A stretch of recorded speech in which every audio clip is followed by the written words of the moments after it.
Good morning मेरे प्यारे प्यारे बच्चों। चलिए आज हम लोग शुरू करते हैं एक छोटा सा concept, that is abnormal molecular mass. Solution chapter का ये एक छोटा सा टॉपिक है, कंसेप्ट है। जनरली आपको वैट, मैट, फाउंडेशन, यहाँ तक कि बोर्ड में भी एक नंबर में आपको आ जाएगा डिफाइन एबनॉर्मल मॉलिक्यूलर मास। तो चलिए हम लोग इस कंसेप्ट को समझते हैं। ऑलरेडी हम लोगों ने इसे ऑफलाइन ऑनलाइन लेक्चर में पढ़ रखा है, फिर भी कुछ बच्चे को समझ में नहीं आया था, तो मैंने इसको सोचा वीडियो लेक्चर के थ्रू आपको प्रोवाइड करूँ। यहाँ पर मैंने सारे नोट्स भी लिख रखे हैं। आप इस वीडियो लेक्चर को अच्छे से वॉच करेंगे और जो मैंने यहाँ पर लिखा है आप उसको अपने नोट्स में कवर भी करेंगे तो आपका नोट्स भी बन जाएगा। ओके, तो चलिए शुरू करते हैं। एबनॉर्मल मॉलिक्यूलर मास, देखिए एबनॉर्मल मॉलिक्यूलर मास जब भी हम कैलकुलेट करते हैं तो उस सॉल्यूट की एबनॉर्मल मॉलिक्यूलर मास कैलकुलेट करते हैं जो सॉल्यूट हमारा इलेक्ट्रोलाइटिक नेचर का होता है, इलेक्ट्रोलाइट नेचर का होता है। मतलब जो वाटर में जाने के बाद या तो आयंस में टूट जाएगा, डिसोसिएट हो जाएगा, या एसोसिएट हो जाएगा, ऐड हो जाएंगे, राइट। तो आपकी जो सॉल्यूट होनी चाहिए वो इलेक्ट्रोलाइटिक नेचर की होनी चाहिए। Getting my points? पहली बात, सपोज दैट आपने यूरिया डाल दिया, शुगर डाल दिया, ग्लूकोज डाल दिया, उस सब के लिए एबनॉर्मल मॉलिक्यूलर मास कैलकुलेट नहीं करेंगे हम। तो इलेक्ट्रोलाइटिक के लिए ही हम वेंट ऑफ फैक्टर कैलकुलेट करते थे, याद होनी चाहिए आपको। ओके, तो चलिए देखिए यहाँ पर क्या लिखा है हमने कि when an experimentally observed molecular mass, किसका, यहाँ पर एक लिखना मैंने भूल गया, आप लिख लेंगे, of electrolytic solute, of electrolytic solute. कौन सा सॉल्यूट होगा वो? इलेक्ट्रोलाइटिक नेचर का होगा, ऑफ इलेक्ट्रोलाइटिक सॉल्यूट। किस केस में सोचो, तो मैंने लिखा एक्सपेरिमेंटली ऑब्जर्व्ड मॉलिक्यूलर मास। कौन सा मास है ये, कौन सा मास है सॉल्यूट का? बताइए। जब वह सॉल्यूट पानी में जा चुका है, मतलब आफ्टर डिसोसिएशन और एसोसिएशन की बात हो रही है ना। यहाँ पे मैंने लिख रखा है आफ्टर डिसोसिएशन और एसोसिएशन, मतलब जब सॉल्यूट को आपने पानी में ऐड कर दिया, सॉल्यूशन बना लिया, तभी तो हम कॉलिगेटिव प्रॉपर्टी कैलकुलेट कर सकते हैं। जैसे आपको पूछेगा NaCl का कॉलिगेटिव प्रॉपर्टी क्या होगा, बोलेंगे कुछ नहीं होगा सर, NaCl कोई कॉलिगेटिव प्रॉपर्टी शो करने वाला नहीं, क्योंकि वो एक सॉल्यूट है। सिर्फ कॉलिगेटिव प्रॉपर्टी उस सॉल्यूशन की निकाला जाता है, सॉल्यूट का नहीं, सॉल्वेंट का नहीं, सॉल्यूशन का कॉलिगेटिव प्रॉपर्टी निकाला जाता है। और सॉल्यूशन कब बनेगा? जब कोई सॉल्यूट, कौन सा सॉल्यूट? इलेक्ट्रोलाइटिक सॉल्यूट, कहाँ पर? पानी में ऐड होंगे, पानी में जाएगा, है ना बात सही। और जब वो पानी में जाएगा तो दो ही चीज़ करने वाला है, या तो डिसोसिएट कर जाएगा या एसोसिएट कर जाएगा। तो ये कौन सा मास है बताओ, जल्दी से बताना हमें। एक्सपेरिमेंटली, यहाँ देखो, यहाँ पर एक्सपेरिमेंटली ऑब्जर्व्ड मॉलिक्यूलर मास, कौन सा मास है?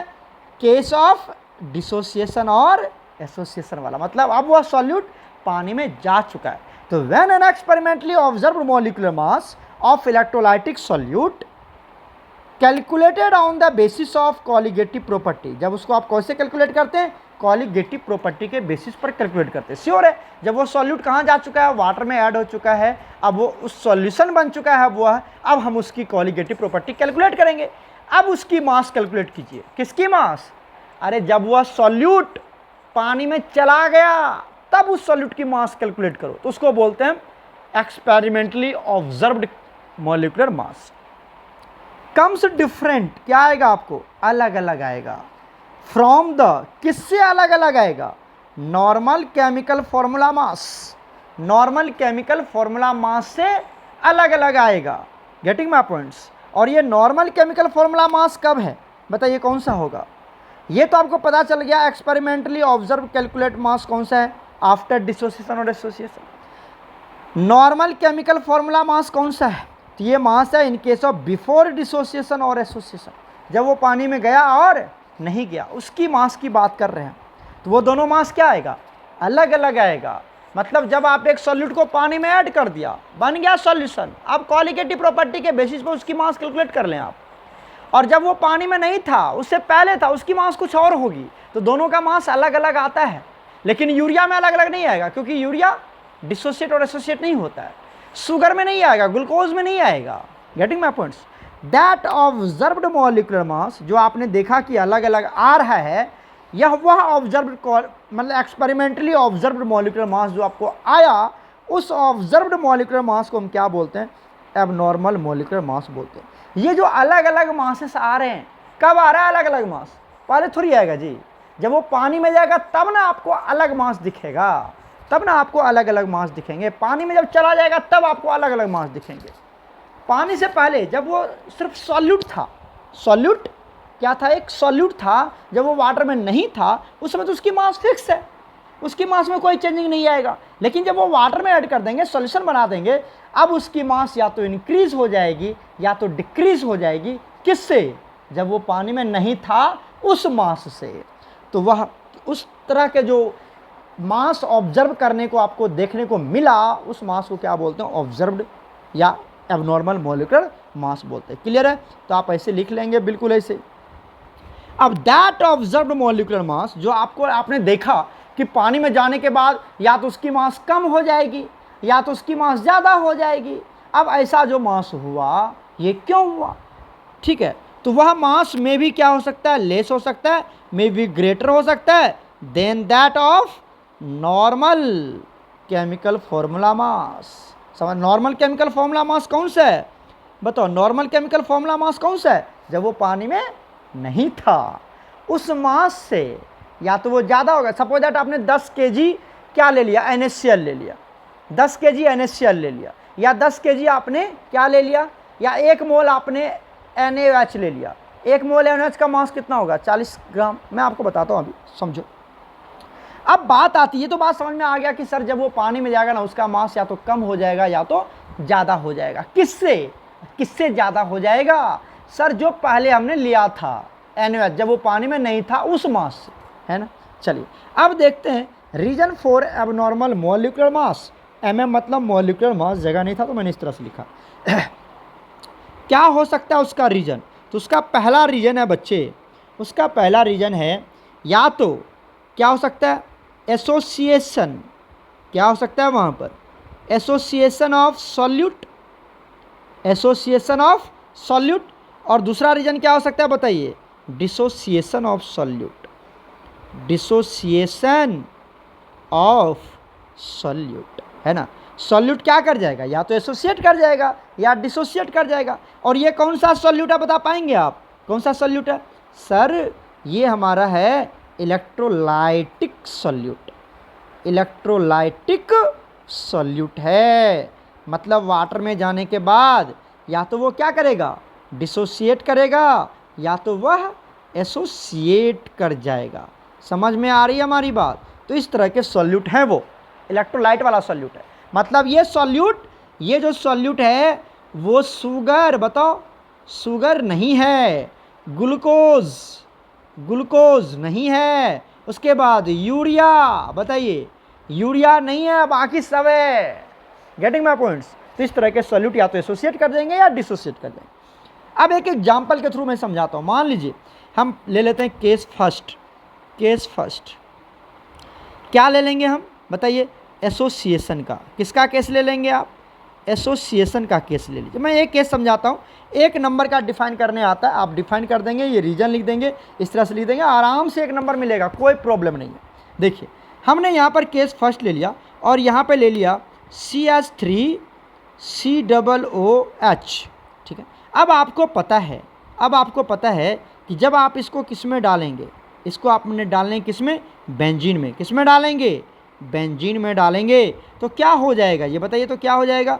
ये हो जाएगा, एक सेकेंड, ये आपका हो जाएगा, देखिए 2 मोल्स ऑफ CH3COOH हो जाएगा।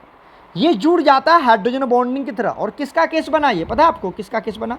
ये केस बन गया एसोसिएशन का। किसका केस बन गया ये? एसोसिएशन का केस है, क्योंकि वो जुड़ चुका है। कैसे जुड़ता है वो भी मैंने आपको डायग्राम के थ्रू बना के दिखाया था। जैसे देखिए CH3, यहाँ पर ले लेते हैं C, यहाँ पर ले लेते हैं O, यहाँ पर ले लेते हैं O, यहाँ पर ले लेते हैं H। यही है ना, यही तो है आपका CH3COOH, कोई दिक्कत नहीं। दूसरा CH3 ले लीजिए, यहाँ पर CH3 और यहाँ पे क्या ले लेते हैं C, और यहाँ पे ले लिए O, और यहाँ पे ले लेते हैं हम लोग H, और यहाँ पे ले लेते हैं डबल बॉन्ड O। ठीक है, अब बताइए इसके बीच में कौन सा बॉन्ड आएगा? अरे सर इसके बीच में कौन सा बॉन्ड आ जाता है? हाइड्रोजन बॉन्ड आ जाता है। कौन सा बॉन्ड आ जाता है? ये आ जाता है हाइड्रोजन बॉन्ड। तो हाइड्रोजन बॉन्ड के साथ ये मॉलिक्यूल, अब ये कितना मॉलिक्यूल बन चुका है? अब ये बन चुका है एक मॉलिक्यूल, एक मॉलिक्यूल बन चुका है, ये एक पार्टिकल बन चुका है, एक पार्टिकल बन चुका है। पार्टिकल का मतलब, पार्टिकल्स का मतलब तो सर आपको पता होगा ना, पार्टिकल्स क्या हो सकता है? मॉलिक्यूल हो सकता है। पार्टिकल मतलब मॉलिक्यूल, ये क्या हो सकता है? एटम्स हो सकता है, या फिर क्या हो सकता है?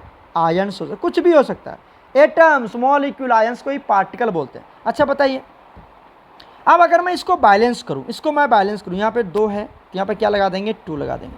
तो आपने क्या लिया था? 2 मोल्स लिया था, बन गया कितना? मतलब आपने कितना लिया? सपोज दैट अगर मोल की बात करें, क्योंकि qualitative property number of moles पे डिपेंड करता है, qualitative property number of moles पे डिपेंड करता है। गेटिंग माय पॉइंट्स और नोट? बताओ ये कितना मॉलिक्यूल बन चुका है? ये 2, एक मॉलिक्यूल बन चुका है। अब ये कितना मॉलिक्यूल बना? अरे जब ये जुड़ जाएगा, ये कितना मॉलिक्यूल बन चुका है?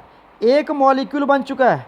अगर आप मोल में लेंगे तो 1 मोल, या आप क्या लिखेंगे? 1 मॉलिक्यूल लिखेंगे, इसको 1 मॉलिक्यूल लिखेंगे, या आप क्या लिखेंगे? 1 मोल लिखेंगे। अगर मोल में ले रहे तो 1 मोल ले लीजिए, मॉलिक्यूल में लेंगे तो 1 मॉलिक्यूल लेंगे। और यहाँ पर कितना है? यहाँ पर बताइए तो, यहाँ पर कितना है? 2 मोल्स है। या आप मॉलिक्यूल में लेंगे तो कितना लेंगे? 2 मॉलिक्यूल लेंगे। तो 2 मोल से 1 मोल बन रहा है। अरे देखो 2 मोल से 1 मोल बन रहा है। या आप क्या बोलेंगे यहाँ पर कि सर 2 मॉलिक्यूल से 1 मॉलिक्यूल बन रहा है, तो एसोसिएशन का केस है, एसोसिएशन का केस है ना। अब देखो यहाँ पर जो मास होगा CH3COOH का, अगर आप मास निकालते हैं तो कितना मास आता है? आप कैलकुलेट करना, मेरे अकॉर्डिंग तो 60 ग्राम आएगा। कितना आएगा? 60 ग्राम, 60 ग्राम आएगा। अब ये 60 ग्राम को कितने से मल्टीप्लाई कर दो? 2 से मल्टीप्लाई कर दो, मल्टीप्लाई कर देते हैं, कितना आ जाएगा? ये 120 ग्राम आ जाएगा। भाई बहुत बढ़िया, 120 ग्राम आ गया। और अगर आप इस मॉलिक्यूल की मास निकालेंगे, इस येलो वाले की मास निकालेंगे, सुन रहे ना, इस येलो वाले की मास निकालेंगे, तो ये भी कितना आएगा? इसका आ जाएगा 60, इसका आ जाएगा 60, कितना हो गया? 120 ग्राम। तो 120 ग्राम, 120 ग्राम आ गया मास ना। लेकिन ये जो 120 ग्राम है, इधर देखो इधर, ये जो 120 ग्राम है ये वाला, ये किसका है? 1 मोल का मास है, सॉरी 2 मोल का मास, सॉरी 2 मोल है ना यहाँ पे, सॉरी बच्चे, यहाँ पे कितना है? 2 मोल का मास है। कितना बताओ? 120 ग्राम। और ये कितने मोल का मास है? ये आपका 1 मोल का मास है। तो क्या हुआ यहाँ पर मास? अगर 2 मोल का मास 120 है तो 1, अब ये 1 मोल का निकालो, 1 मोल का कितना मास हो जाएगा? 60 ग्राम। तो 1 मोल का मास यहाँ पर 60 ग्राम आ रहा है, और यहाँ पर 1 मोल का मास आ रहा है 120 ग्राम आ रहा है ना। तो मास बढ़ा कि नहीं बढ़ा? मास बढ़ा कि नहीं बढ़ा? बताओ जल्दी से। मास बढ़ गया ना 1 मोल के कंपेरिजन में, बढ़ गया ना 1 मोल के कंपेरिजन में। तो यहाँ पर मास क्या हो रहा है? इंक्रीज हो रहा है। चलो एक छोटा सा और एग्जांपल देते हैं, ध्यान से सुनना, एक और एग्जांपल दे रहा हूँ मैं, समझना। वो बनाते हैं हम केस एसोसिएशन, सॉरी एसोसिएशन तो पढ़ लिया, अब केस बना लेते हैं हम किसका? डिसोसिएशन का। ध्यान से सुनना, डिसोसिएशन का केस बना लेते हैं, डिसोसिएशन का केस बना लेते हैं। बताओ एसोसिएशन के केस में क्या हो गया? एसोसिएशन के केस में यहाँ पर मैं लिखता हूँ मास क्या हो गया? मास क्या हो गया? मास इंक्रीजेस, मास इंक्रीजेस। एसोसिएशन के केस में मास इंक्रीजेस हो गया। कौन सा मास? अरे बच्चे मॉलिक्यूलर मास, मॉलिक्यूलर मास इंक्रीजेस। कोई दिक्कत है? लिख लेना अच्छे से, मैं यहाँ पे समझा रहा हूँ आपको, चलो मैं लिख ही देता हूँ। यहाँ पर मॉलिक्यूलर मास, मॉलिक्यूलर मास क्या हो चुका है? इंक्रीज हो चुका है। अब बात कर लेते हैं डिसोसिएशन के केस में। डिसोसिएशन केस ले लेते हैं यहाँ पर, जैसे हमने ले लिया NaOH, ठीक है। ये जब पानी में जाएगा, कहाँ जाएगा बताओ ना? पानी में डालोगे तब ना जी, पानी में चला जाएगा तो क्या बना लेगा?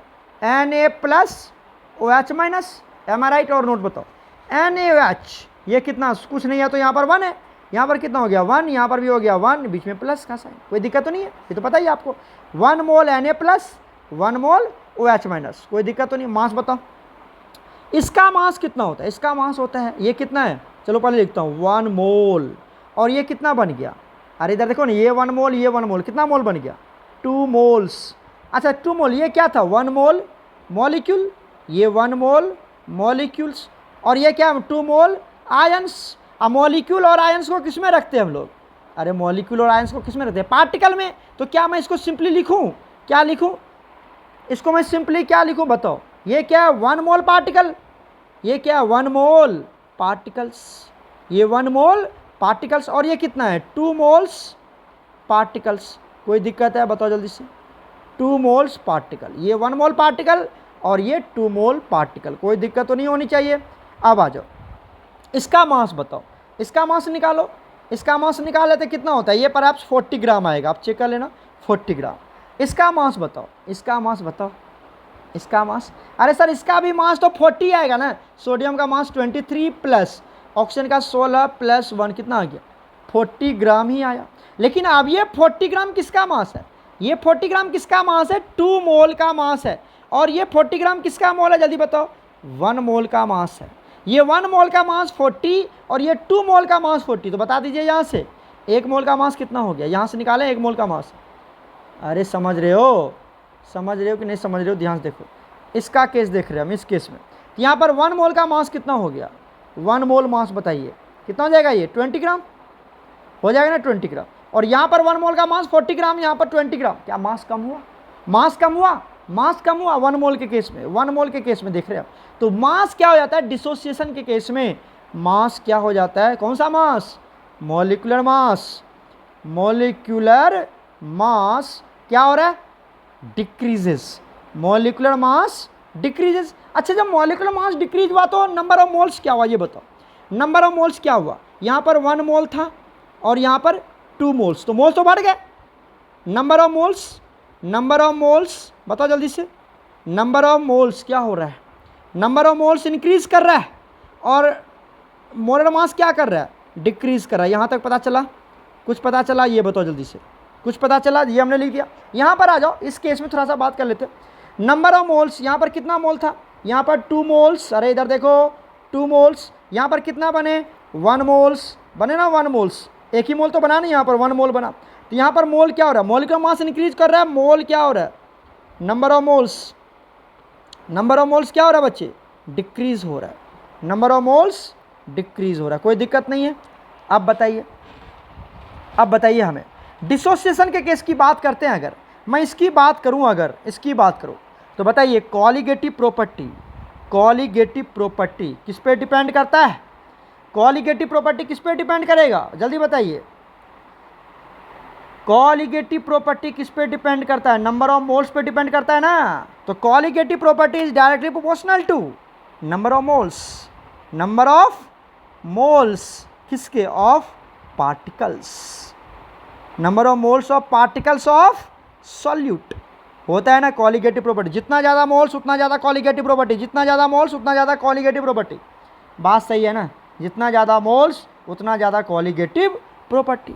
अच्छा मोल बढ़ रहा था कहीं पर देखो तो, मोल बढ़ रहा था, हाँ यहाँ पर मोल बढ़ रहा है, अरे इधर देखो मोल बढ़ रहा है, मोल तो बढ़ रहा है, कॉलिगेटिव प्रॉपर्टी बढ़ जाएगा, लेकिन मॉलिक्यूलर मास क्या हो रहा है, मॉलिक्यूलर मास डिक्रीज कर रहा है, तो कॉलिगेटिव प्रॉपर्टी तो बढ़ रहा था और मॉलिक्यूलर मास डिक्रीज हो रहा था, तो क्या रिलेशन है जल्दी बता सकते हो, colligative property is inversely proportional to molecular mass, colligative property is inversely proportional to molecular mass of किसकी सॉल्यूट, या आप इसको भी ऐसे भी लिख सकते हैं और करके, ब्लैक वाला ब्लैक लिख रहा हूं कि molecular mass, molecular mass is inversely proportional to colligative property of that solution, मतलब अगर मॉलिक्यूलर मास ज़्यादा होगा तो कॉलिगेटिव प्रॉपर्टी कम होगी, समझ में आई बात, कॉलिगेटिव प्रॉपर्टी और मॉलिक्यूलर मास में क्या रिलेशन है याद रखना, और कॉलिगेटिव प्रॉपर्टी और क्या बोलते हैं number of moles of solid particle में क्या अंतर है, नंबर ऑफ मोल्स बढ़ेंगे तो कॉलिगेटिव प्रॉपर्टी बढ़ेगा। इतनी बात है, समझ में आई कि नहीं आई बताओ जल्दी से, एक बार इसको रिव्यू करना और फिर भी अगर आपको कोई दिक्कत होती तो नोट्स बनाना अच्छे से मेरे बच्चे, ये किस केस में, अब ऐसे हर केस में यही होगा, चाहे वो आप अभी तो मैंने किसकी बात करी डिसोसिएशन की, एसोसिएशन में आ जाओ, आ जाओ देख लो यहाँ पर एसोसिएशन में, एसोसिएशन में कलर चेंज करके बताता हूँ मैं तुम्हें और बताना हमें सही है कि नहीं है। यहाँ पर बताओ, यहाँ पर मॉलिक्यूलर मास इंक्रीज कर रहा है, नंबर ऑफ मोल्स डिक्रीज हो रहा है, तो नंबर ऑफ मोल्स डिक्रीज होगा तो कॉलिगेटिव प्रॉपर्टी भी क्या होगा is directly proportional to number of moles, ठीक है। अब नंबर ऑफ मोल्स डिक्रीज हो रहा है तो कॉलिगेटिव प्रॉपर्टी भी क्या होगा डिक्रीज होगा, लेकिन मॉलिक्यूलर मास क्या हो रहा है, इंक्रीज हो रहा है ना। कॉलिगेटिव प्रॉपर्टी बढ़ा तो मॉलिक्यूलर मास बढ़, कॉलिगेटिव प्रॉपर्टी डिक्रीज हुआ तो मॉलिक्यूलर मास इंक्रीज कर रहा है। दिखा आपको नंबर ऑफ मोल्स, अरे बच्चे नंबर ऑफ मोल्स क्या हो रहा है, यहाँ देखो नंबर ऑफ मोल्स डिक्रीज हो रहा है, ये डिक्रीज का साइन है, नंबर ऑफ मोल्स डिक्रीज हो रहा है। तो नंबर ऑफ मोल्स डिक्रीज होगा तो कॉलिगेटिव प्रॉपर्टी भी क्या हो जाएगा, डिक्रीज कर जाएगा। जब कॉलिगेटिव प्रॉपर्टी डिक्रीज करेगा तो मॉलिक्यूलर मास क्या हो रहा है, ऊपर में क्या बताया था, इंक्रीज हो रहा है। तो दोनों इनवर्सली प्रोपोर्शनल है ना, कॉलिगेटिव प्रॉपर्टी और मॉलिक्यूलर मास क्या है, एक दूसरे का इनवर्सली प्रोपोर्शनल है, जो मैंने यहाँ पर आपको समझा दिया। कॉलिगेटिव प्रॉपर्टी और मॉलिक्यूलर मास इनवर्सली प्रोपोर्शनल है, और कॉलिगेटिव प्रॉपर्टी और number of moles of particles of solute क्या है, डायरेक्टली प्रोपोर्शनल है। अगर number of moles of solid particle decrease हो जाएगा तो कॉलिगेटिव प्रॉपर्टी भी डिक्रीज हो जाएगा। इतना अगर आप लिख देते हैं, ये डेरिवेशन करने की जरूरत नहीं है, अगर आप करते हैं तो बहुत ही अच्छा बात है। अगर ये डेरिवेशन करते हैं और समझाते हैं उसको एग्जामिनर को तो बहुत ही अच्छी बात है, नोट्स बना लेना जरूरी यहाँ तक। लेकिन अगर आप सिर्फ इतना भी लिख देंगे कि एबनॉर्मल मॉलिक्यूलर मास क्या है ये डिफाइन कर दो, ये पॉइंट लिख दो आप, दूसरी बात ये रीजन लिख दो, है ना, और उसके बाद सीधा यहाँ पर आ जाओ, ये वाला पॉइंट्स और उसके बाद ये वाला पॉइंट्स, इस इतने सारे पॉइंट लिख दो एबनॉर्मल मॉलिक्यूलर मास में, कोई प्रॉब्लम नहीं होगी, आपको आराम से समझ जाएंगे आप। समझ में आई? तो आप इतना तक पर आप अच्छे से समझ गए होंगे। फिर भी कोई दिक्कत होगी तो आप हमें पूछ लेना, हम नेक्स्ट टॉपिक में कवर कर लेंगे उसको। ओके मेरे प्यारे बच्चों, गॉड ब्लेस यू ऑल।